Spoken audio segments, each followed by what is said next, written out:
What would you do if at the pinnacle of your career you were publicly humiliated by the most powerful family in the country? Imagine walking into a room full of the elite only to be mocked and dismissed with a cruel joke meant to undermine your very presence. This is the story of Brooke Lawson, a rising tech CEO who faced unimaginable prejudice and chose to fight back in the most extraordinary way. What happened next wasn't just a business decision, it became a powerful movement shaking the foundations of privilege and inequality. Stay with us to witness how one woman's unwavering dignity sparked a revolution that changed an industry and inspired millions around the world. You won't want to miss a single moment of Brooke's incredible journey. Brooke Lawson stepped out of her sleek black car with a poise that commanded the attention of everyone at the Whitman estate. Draped in a tailored navy suit that balanced elegance with authority, she approached the towering gates of one of New Haven's most exclusive and historic properties. As the CEO of one of the fastest-growing tech companies in the country, Brooke was here to finalize a landmark deal, an agreement worth $900 million that could redefine the future of her business and forge an unprecedented alliance with the Whitman family, an old money dynasty renowned for their power and influence. The moment she entered the grand hall, whispers swept through the room like a wave. Eyes flicked towards her, some filled with curiosity, others with thinly veiled skepticism.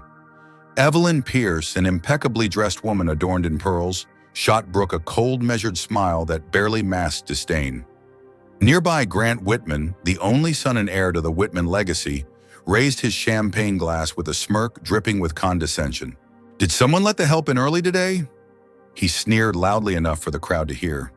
A few forced laughs rippled around the room, but the sting of his words landed hard on Brooke's shoulders.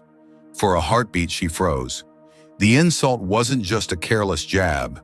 It was a calculated humiliation, a reminder of the invisible barrier she faced as a young black woman in a world dominated by old wealth and tradition. Yet Brooke's training and years of resilience kicked in. She lifted her chin, offered a polite smile, and walked away from the table, leaving her untouched dessert behind as a silent rebuke. The news of the $900 million deal spread quickly through corporate circles. Many hailed it as a strategic triumph, a partnership set to shake up the industry. But for Brooke, it was far more personal. It symbolized years of battling systemic discrimination, of refusing to be silenced or underestimated because of her gender and race. She had become a beacon of perseverance for countless others who had been asked to stay quiet, overlooked, or dismissed. As the golden light of late afternoon bathed the Whitman estate, Brooke descended from her car once again. This time, her presence radiated quiet confidence, the kind forged in the fires of adversity. Her heels clicked rhythmically against the marble steps, each step a statement of determination. Her carefully styled hair-framed eyes that shone with a calm certainty she was no mere guest. She was a force reshaping the landscape of the tech world. Crossing the elaborately carved doors, conversations softened to murmurs. Some faces showed genuine respect, others masked surprise or skepticism. Few expected the powerhouse CEO dominating headlines to be a young black woman, yet Brooke didn't flinch. Her serene smile and steady gaze conveyed a message louder than words. Her worth was unquestionable, proven through intellect, integrity, and vision. From across the room, Grant watched with a twisted smile, his eyes narrowing with a mix of mockery and calculation. As Brooke approached Charles Whitman, the family patriarch, and extended her hand, the room's fragile civility shattered once more. "Did someone let the help in early again?" Grant's voice rang out, dripping with scorn, echoing through the hushed hall. Attendants froze, champagne flutes paused midair, and a suffocating silence followed. His gaze swept the room, daring anyone to challenge him. The humiliation was palpable. Brooke, no stranger to such slights, met Grant's sneer with unwavering dignity. Her eyes locked on his, her posture unyielding. In that moment, she embodied the countless marginalized voices demanding recognition. Grant lifted his glass with smug satisfaction, unaware that his cruelty had ignited a fire he could not contain. The room was thick with tension. Some averted their eyes, others wore forced smiles masking discomfort. Brooke glanced once more at Charles, who remained silent, his inaction a betrayal deeper than any insult. Without a word, she bowed her head slightly in a final gesture of courtesy and turned toward the exit. The echo of her heels against the floor was a powerful declaration of strength and resolve. Outside, the cool evening air embraced Brooke like a balm, soothing the sting beneath her skin. She breathed deeply, knowing this was not an end, but a beginning. She would not engage in petty revenge. Instead, she would respond with unshakable excellence, strategic brilliance, and an integrity that no amount of privilege could undermine. Behind her, the Whitman family's polished facade bore its first cracks. What Grant failed to grasp was that his arrogance had sparked a reckoning, one that would exact a costly toll on those who wield power without conscience. As Brooke's car disappeared down the winding drive, the guests were left in stunned silence. Some watched with admiration, others with unease. They had witnessed a masterclass in poise and inner strength. Unbeknownst to Grant, his confident mask had begun to crumble. The tremor in his hand as he raised his glass betrayed a dawning uncertainty, a crack in his once invincible ego. Charles remained impassive, prioritizing image over justice, thus becoming a silent accomplice in the cruelty displayed. That night, as the city lights flickered in the distance, Brooke's phone rang relentlessly. The board of directors, investors, and advisors flooded her with calls and messages, some pleading, others demanding a reconsideration of the deal. The pressure was immense, but Brooke's resolve was stronger. She knew that to return would mean accepting the humiliation anew. Her spirit could not bend to that. The morning after Brooke Lawson's stunning walkout, the corporate world was ablaze. The boardroom at Lawson Technologies was a charged arena where tension simmered just beneath the surface. Executives and investors were gathered, their faces taut with worry. Losing a $900 million deal to the Whitman family wasn't just a financial blow, it was a challenge to their reputation, their future, and their survival in a ruthless industry. Brooke stood before the room, her calm demeanor a sharp contrast to the storm swirling around her. Her voice cut through the murmurs, steady and resolute. This is not just about numbers. It's about who we are, what we stand for. Our dignity is not negotiable, not for any price. The room fell silent. Some eyes flashed with admiration, others with frustration. Mark Benson, the CFO, was the first to break the quiet, his tone edged with urgency. Brooke, you can't make this decision alone. We're risking the company's future. The investors expect stability. If we lose this deal, it's more than just dollars, it's confidence. Our stock will plummet. Brooke met his gaze evenly. Mark, our foundation was never built on shortcuts or compromising our values. Accepting this deal under these conditions would betray everything we fought for. She paused, letting her words settle. If we don't stand for something, we fall for anything. Evelyn Pierce, the most senior board member, leaned forward, her voice measured but cutting. Brooke, sometimes pragmatism is necessary. We're not a charity. This is business. Sometimes we have to make concessions for the greater good. Her words echoed a reality many feared, but few dared voice. Brooke shook her head gently. Compromise on values is never pragmatic. It's a slippery slope, a hollow victory that sells out our integrity for temporary gain. This company isn't just mine. It's a symbol for everyone who's been told no or not enough. The debate raged, voices rising and falling like waves crashing against the shore. Some urged caution, others rallied behind Brooke's bold stance. The stakes couldn't have been higher, the pressure suffocating. Meanwhile, across town at the Whitman estate, Grant Whitman brooded in his leather chair, the glow of multiple news screens casting shadows across his face. Headlines screamed about the scandal, about Brooke's defiant refusal, about the collapse of the deal.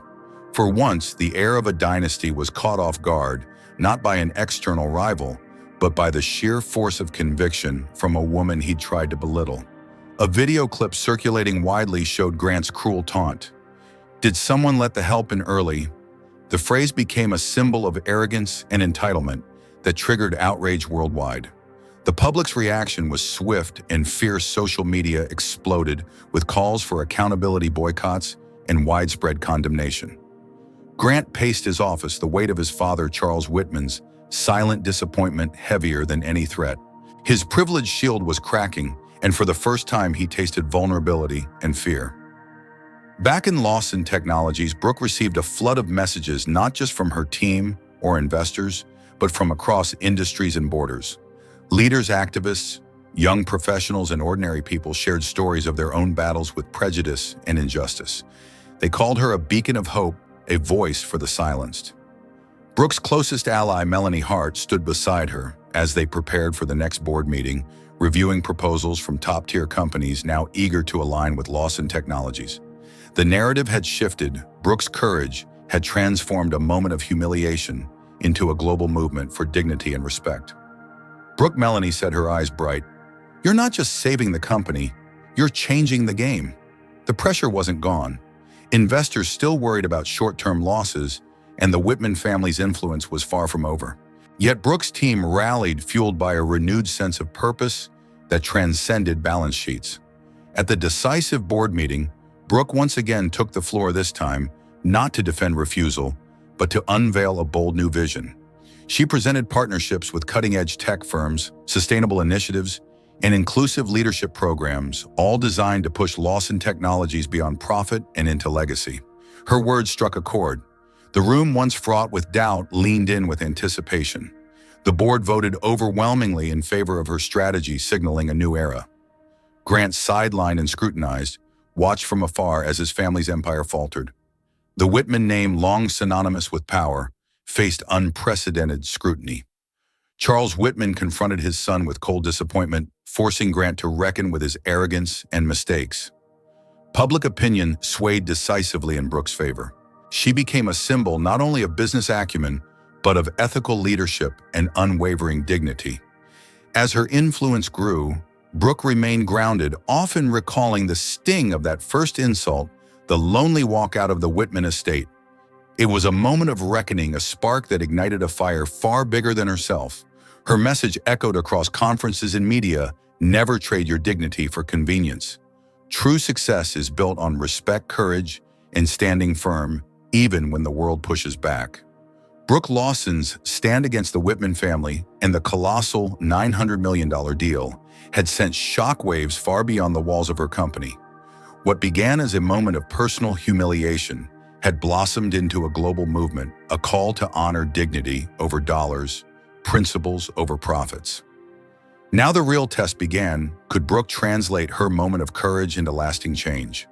The weeks that followed were nothing short of transformative. With investors initially wary and the financial markets jittery, Brooke doubled down on her vision, not merely to save her company, but to redefine what leadership and success meant in the modern world. She forged partnerships with companies who shared her values, focusing on inclusivity, ethical innovation, and social responsibility. These alliances weren't just business moves, they were declarations of a new era in corporate America, one where respect and integrity were non-negotiable. At the same time, the Whitman family's empire began to crumble under the weight of public scrutiny and internal strife. Grant Whitman, once arrogant and untouchable, found himself isolated, ousted from his executive roles, his reputation tarnished, and his legacy questioned. Charles Whitman, the family patriarch, confronted his son with a cold realization: the power of privilege was no shield against the consequences of cruelty and hubris. Public protests outside Whitman corporate headquarters reflected a collective demand for accountability and change. The streets filled with banners and chants: "Respect is non-negotiable, dignity over dollars," echoing the message Brooke had embodied. Influencers, activists, and everyday citizens amplified the call for a corporate culture that embraced justice and equality. Meanwhile, Brooke's journey wasn't without personal sacrifices and internal challenges. The spotlight weighed heavily, and the burden of leadership often felt isolating. But she found solace in the support of her close-knit team, especially Melanie Hart, whose unwavering belief fueled Brooke's resolve. Together, they navigated the complexities of rapid growth, media attention, and the relentless pace of change. In interviews and keynote speeches around the world, Brooke shared not just her business insights, but the story of resilience and self-respect that had propelled her. She became a beacon for young entrepreneurs, especially women and people of color, who saw in her a path forward in industries historically closed off to them. At one global leadership summit, Brooke's speech captivated thousands. "Dignity isn't a luxury, it's a birthright," she declared. "We must hold fast to our values even when the cost is high, because true success is measured not by wealth, but by the respect we earn and give."